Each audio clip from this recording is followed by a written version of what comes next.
करणाऱ्या समस्त मात्र पितृवर्ग बंधू भगिनीनो नमस्कार व तुमच्या सर्वांच्या चरणी नम्रतापूर्वक कळकळीची प्रार्थना। मी तुमच्यापेक्षा शहाणा आहे असं काही नाही, मी तुमच्यापेक्षा ज्ञानी विद्वान पंडित आहे असं नाही, पण सद्गुरू शिवानंद महाराज ढवळीकर यांच्या कृपेनं जे काय मला समजलं उमजलं त्याचा अमृत अनुभव लाभ प्रत्येकाला घेता यावा ही सदिच्छा। मात्र पितृवर्ग बंधू भगिनीनो, आपलं आयुष्य संपत निघालेलं आहे आणि किती उरलं आहे आपल्याला माहिती नाही। समजा जरी आपल्याला माहिती असलं तर त्याचा काही उपयोग नाही, कारण जो जन्माला आला तो मरणार, पण मरण्यापूर्वी आपल्याला जे काही कार्य करायचं आहे ते कार्य या जन्मातच व्हायला पाहिजे, नाहीतर हा जन्म वाया गेला। 84 लक्ष जीवने फिरून हा मानव देह मिळालेला आहे। पशु पक्षी प्राणी जलचर भूचर सरपटणारे प्राणी कीटक सजीव सृष्टी या सर्वांमध्ये आपण जन्म घेऊन शेवटची पाळी या मानव जन्मामध्ये आलेले आहे।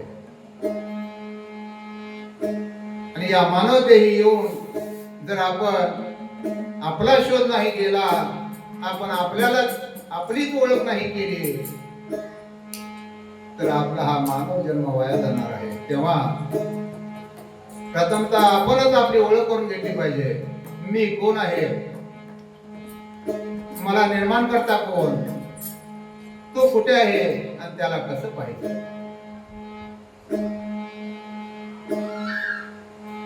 बंधूंनो, आज या पृथ्वी तलावावर सर्व मानव प्राणी धन द्रव्य पैसा अडका शेतीवाडी बंगला गाडी या नश्वर सुखाला सुख मानतो आहे, पण खरं सुख काय आहे यानं ओळखून घेतलेलं नाही। आज कित्येक जण या धनसंपत्ती बद्दल आत्महत्या करतात, कोणी पाण्यात उडी मारून आत्महत्या करत, कोणी विष पिऊन करत, तर कोणी गळफास लावून आत्महत्या करत। जर या लोकांना खरं धन कोणतं हे जर समजलं असतं, खरं सुख कशात आहे हे जर समजलं असतं, तर या लोकांनी आत्महत्या केली नसती। म्हणूनच संतांचे अभंगवाणी संतांचा उपदेश ऐकणं गरजेचं आहे, आणि हा उपदेश आज या संतवाणी अभंगातून मी तुमच्या समोर मांडत आहे।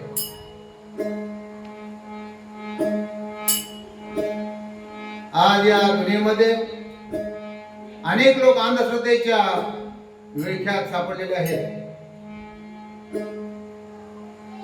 आणि या अंधश्रद्धेच्या विळख्यातून बाहेर पडणं सहजासहजी शक्य नाही, कारण संतांची ही वाणी संतांचा उपदेश जोपर्यंत मानवाला समजणार नाही तोपर्यंत अंधश्रद्धेचा विळखा कधी सुटणार नाही। म्हणूनच प्रथमतः संतांची वाणी म्हणजे काय, संतांचा उपदेश काय हे जाणून घेणं गरजेचं आहे। धन संपत्ती आणि सुख कशाला म्हणायचं, धन म्हणजे काय आणि संपत्ती म्हणजे काय हेच मानवाला कळत नाही। संत तुकाराम महाराजांनी 1600 साली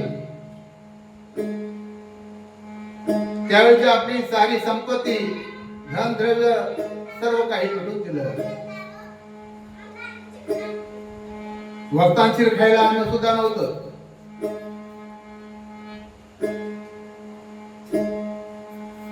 आज लोक या धन संपत्ती बद्दल नको ते प्रयत्न करतात, नको ती कामं करतात, पण संत तुकाराम महाराजांनी त्यावेळी तारण गहाण असणारी शेती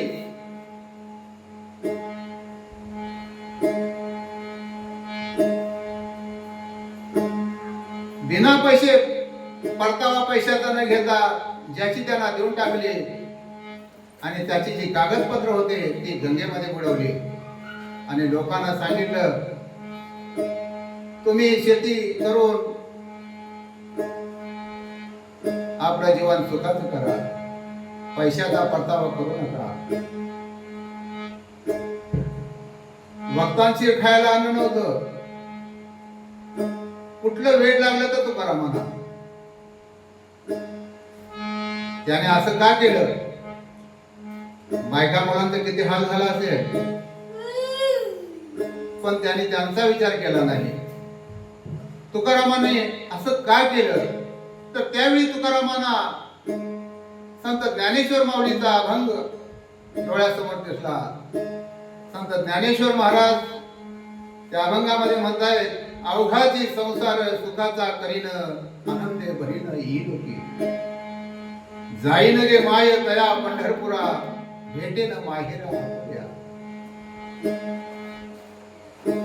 यावर संत तुकाराम महाराज विचार करीत होते. ज्यांनी लग्नच केलं नाही त्यांचा प्रपंच कसला? ज्यांना घडणारच नाही त्यांचा प्रपंच कसला? आणि म्हणतात ज्ञानेश्वर, अवघाची संसार सुखाचा करीन, आनंद भरीन ही. भक्तांशी खायला घरात घरच नव्हतंच. हे चारी भावंड भिक्षा मागून फक्त 5 घरं भिक्षा मागायची. त्या घरामध्ये भिक्षा दिली तर ठीक, नाही दिलं तर तो दिवस उपाशी काढायचा. अशा प्रकारे त्यांचं जीवन चाललेलं होतं. संन्याशाची मुलं म्हणून त्यांना लोक कोण वाढत नव्हतं आणि कोणी वाढलं तर काही दुष्ट प्रवृत्तीचे लोक ते विस्कटून टाकत होते. आणि असं असताना संत ज्ञानेश्वर म्हणतात, अवघाची संसार सुखाचा करीन, आनंदे भरीन ही लोकी. आणि माझं हे भाराभर माझ्याजवळ असणारी धनसंपत्ती काय कामाची? म्हणून संत तुकारामाने आपलं होतं ते सगळं वैभव लुटून दिलं, धनसंपत्ती लुटून दिली. का? पुढल्या अभंगवाणीद्वारे नामदेवाच्या ते बोलतायत,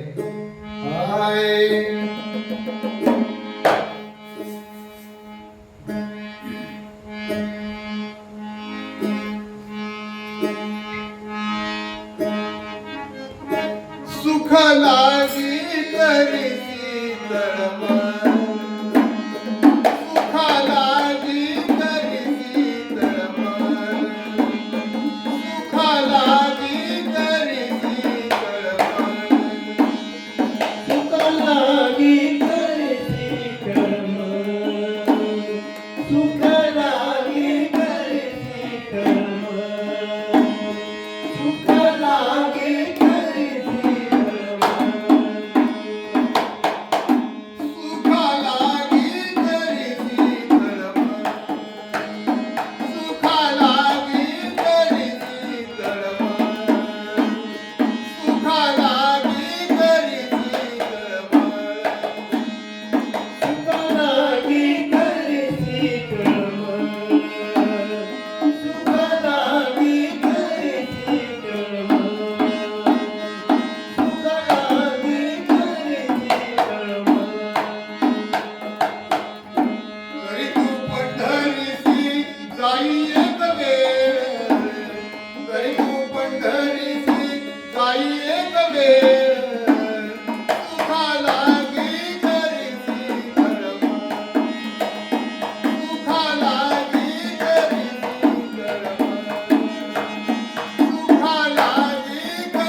पंढरीची झाली वेळा, पंढरीची झाली वेळा, सुख लागी करीती कर्म, सुख लागी करीती कर्म, सुख लागी करीती कर्म. लोटांगण घालून महाद्वारी, लोटांगण घालून महाद्वारी, कान धरून नाचे गरुडामारी, कान धरून नाचे गरुडामारी, सुखा लागी करीती कर्म, सुखा लागी करीती कर्म, सुखा लागी